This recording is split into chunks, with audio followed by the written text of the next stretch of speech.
সাম্প্রতিক সময়ে একটি এককালীন সুবিধা দেওয়ার কথা বলা হয়েছে যারা জুলাই আগস্ট গণ অভ্যুত্থানে আহত হয়েছেন, নিহত হয়েছেন, তাদের পরিবারের সদস্যদেরকে স্কুলে ভর্তির ক্ষেত্রে।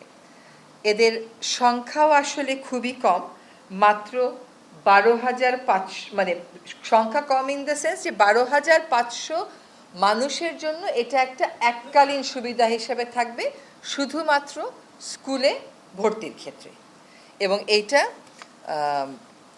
ক্ষতিগ্রস্ত পরিবারকে যে এককালীন সহায়তা দেয়া হচ্ছে তারই একটা অংশ হিসেবে বিবেচনা করা হচ্ছে।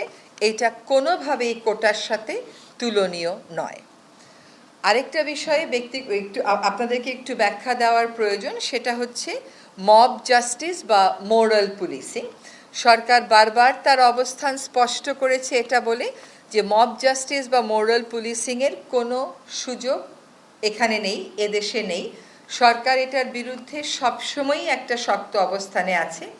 যেহেতু এখনও আইনশৃঙ্খলা পরিস্থিতিটা সম্পূর্ণভাবে যেভাবে আগে ছিল ওভাবে করে আমরা ফেরত আনতে পারিনি, এখনও ফেরত আসেনি, সেক্ষেত্রে আমরা দেখতে পাচ্ছি যে কোনো কোনো জায়গায় এরকম মব জাস্টিস এবং মোরাল পুলিশিংয়ের ঘটনা ঘটছে। সরকারের অবস্থান একেবারে স্পষ্ট, এরকম মব জাস্টিস কিংবা মোরাল পুলিশিংয়ের কোনো সুযোগ নেই।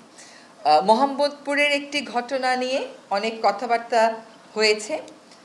এটার ব্যাপারে আজকে আমরা জেনেছি যে আসলে উভয় পক্ষই পুলিশের সামনে একটি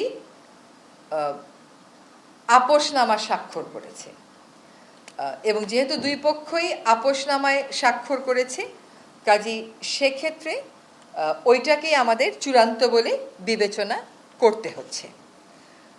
কোনোভাবেই নারীর প্রতি সহিংসতা, কোনোভাবেই এই জাতীয় আচরণ সরকার সমর্থন করে না।